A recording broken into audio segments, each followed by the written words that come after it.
প্রথম যেদিন ঘটনা ঘটে তার পরের দিন একবার পাওয়া গেছিল যে সেই শহরে এরকম আসছে, দেখছে কেউ, কিন্তু তার পরবর্তীতে আর এরকম কোনো খবর এখন এদিকে পাওয়া যায়নি। প্রশাসন এটা নিয়েই কাজ চালাচ্ছে। মানে প্রশাসন আর অন্য আদার্স যেগুলি আছে তার উপরে আপনাদের কোনো বক্তব্য আছে কিনা?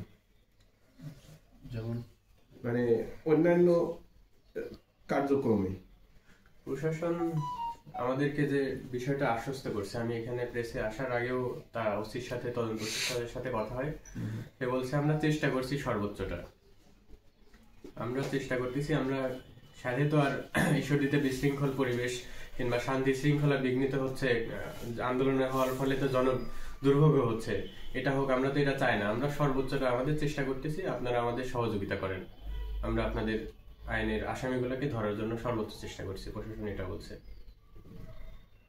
আমরা আইনের প্রতি শ্রদ্ধাশীল থাকার কারণে প্রশাসনের বক্তব্যের প্রতি আস্থা রাখছি আপাতত। তারপরে যদি প্রশাসন ব্যর্থ হয় তখন পরবর্তীতে কর্মসূচি সবাই সম্মিলিতভাবে আলোচনা করে দেওয়া হবে। ওসির সাথে আমাদের মিটিং হয়, ও ইব্রাহিম ছিল, প্রাপ্তি সমন্বয়ক ছিল, আরো যে সমস্ত সমন্বয়ক ছিল, পাবনার শাওন, মনিরা, সব সমন্বয়ক বৃন্দ ছিল। ওসির সাথে কথা হয়, ওসিকে আমি বিষয়টা অবগত করি। তদন্ত ওসি আমাকে বলছে যে ওখানকার যে পরিস্থিতি, এই পরিস্থিতিটা আমাদের বলছে, আমরা জানি। ওখানকার কোথাও বলছে আসামি এক কথায় তাদের এরিয়ার বাহিরে আছে, ঈশ্বরদীর বাহিরে আছে। হ্যাঁ, আসামি ঈশ্বরদীর বাহিরে আছে।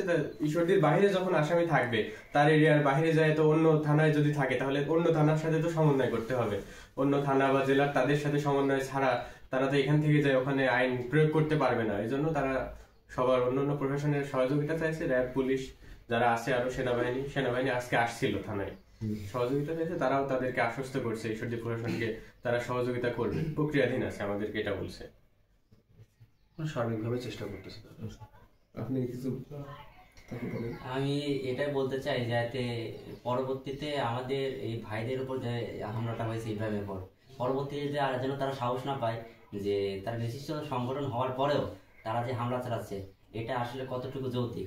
নিষিদ্ধ কোনো সংগঠন যখন আমাদের উপর হামলা চালাবে, দায়ভারটা কে নেবে? অবশ্যই প্রশাসন নেবে। তারা যদি কাজ না করতে পারে, সেই জন্যই তো তারা হামলা করতেছে। যদি তারা ধরতো, তারা কখনোই তারপরে হামলা করতাম। তাই আমি বলবো তাদের যে তারা যেভাবে পারুক, ভালো প্রশাসনের সহযোগিতা হোক, যৌথ বাহিনীর সহযোগিতা হোক, সহযোগিতা নিয়ে মানে যে আসামি তাকে তারা গ্রেপ্তার করুক, এই জন্য এরকম হামলা পরবর্তীতে যেন না হয়। আচ্ছা, এই বিষয়টা নিয়ে আমাদের কাছে প্রশাসনের ভূমিকা পজিটিভই মনে হচ্ছে। আচ্ছা, প্রশাসন ওকে সহযোগিতা করছে, সার্বক্ষণিক যোগাযোগ করছে। আসলে যখন একটা বিশৃঙ্খল পরিবেশ হয়ে গেছে 5 তারিখের পরে, সেটা কন্ট্রোল করাতে এত সহজ ব্যাপার না, এজন্য সময় লাগবে। প্রশাসনও সময় চাইছে, আমরা আশ্বস্ত হচ্ছি, আইওয়াস মনে করতেছি না। আমি মনে করি তাদেরকে এবং একটা আসামি ধরতে হলে তো তার আশেপাশে যারা থাকবে তাদেরকেও অ্যারেস্ট করতে হতে পারে, যৌক্তিকতা আছে। তার মানে আপনারা মনে করতেছেন প্রশাসন যেভাবে কাজ করছে তাদের কাজের সাথে আপনাদের ডিমান্ডের মোটামুটি মিল আছে? মোটামুটি মিল আছে, কিন্তু আরো গতিশীল হতে হবে প্রশাসনকে। আরো যেমন আমাদের দেশে আপনারা ভালো জানেন, বিভিন্ন বিদেশ থেকে প্রযুক্তি নিয়ে আসা হয়েছে। এই প্রযুক্তিগুলা ব্যবহার করে প্রশাসন কিন্তু তাদেরকে আসামিগুলোকে ধরতে পারে। প্রশাসনকে আরো বেশি সজাগ হলে আমি মনে করি অপারেশনগুলো আরো গতিশীল হবে। আপনারা বলতেছেন যে প্রশাসন কাজ করছে, আপনাদের কাছে এটা মনে হয়, তাই তো? হ্যাঁ। কিন্তু আজকে যে বিক্ষোভ কর্মসূচিতে বেশ কয়েকজন বক্তব্য দিয়েছে যে প্রশাসন কোনো কাজই করছে না, প্লাস বিগত সময় যে মামলাগুলো হয়েছে আপনাদের এই ছাত্রদের ঘটনায়, একটি মামলার আসামিও তারা ধরতে পারে না। সেই দাবিতেই তো আজকে ওসির অপসারণ। তাহলে আপনারা বলছেন যে ওসিরা পুলিশ কাজ করছে, ওরা বলছে যে পুলিশ কাজ করছে না, ওসির অপসারণ চাই। এই দুইটার ভিন্নতা প্রশাসন তারা বলতেছে বা আমরাও যতটুকু বুঝতেছি তারা কাজ করতেছে বা চেষ্টা চালিয়ে যাচ্ছে, কিন্তু কাঙ্ক্ষিত ফলাফলটা যেটা আসলে ওটা না পাওয়ার কারণে মানে এই ধরনের বিক্ষোভগুলো হচ্ছে মূলত। যে কাঙ্ক্ষিত ফলাফল তো পেতে আরেকটু লেটে হতে পারে এক্ষেত্রে। এখন এক্ষেত্রে বলতে আমি যেটা মনে করি এখন সময় দেওয়াটাই বেটার।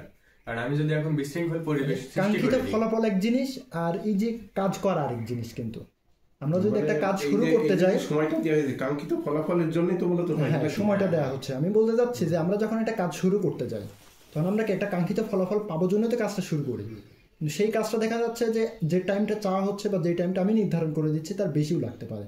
তার মানে কি ব্যাপারটা এরকম যে যখন বেশি লেগে যাবে তখনই কি আমি থানার সামনে 5-10 জন গিয়ে একটা আন্দোলন করে ফেললাম, যানজট সৃষ্টি করে? না, আসলে একটা নিরাপত্তার যে ইস্যুগুলো আসছে, এটা তো একটা প্রসেসের মধ্যে দিয়ে যাবে, সময় কম বেশি হতে পারে, তখন তারা আমরা এবং ইব্রাহিম সিদ্ধান্ত নিয়ে জানাবে, কারণ সময় তো লাগবেই।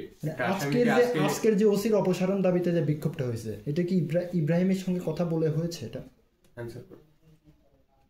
আজকে যে ওসির ডিরেক্ট যে যানজট বাধাই দিয়ে আজকে কিন্তু 2 ঘন্টা পুরো শহর কিন্তু ছিল, মানে এটা আলহাজ মোড় পর্যন্ত ঠেকে গেছে, মানে আলুবাগ পুরো ব্লক।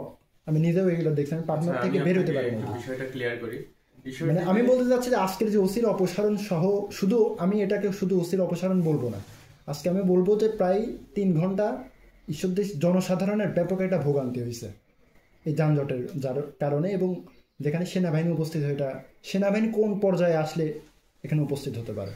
আমি যেটা বলতে চাচ্ছি যে আজকের যে ওসির অপসারণ এবং যানজট সৃষ্টি করে যে বিক্ষোভটা করা হলো, এটা কি মানে তোমার সঙ্গে সমন্বয় করে বা কথা বলে কি করা হয়েছে? এই বিক্ষোভের এই অবস্থা আজকের মানে ওসির অপসারণের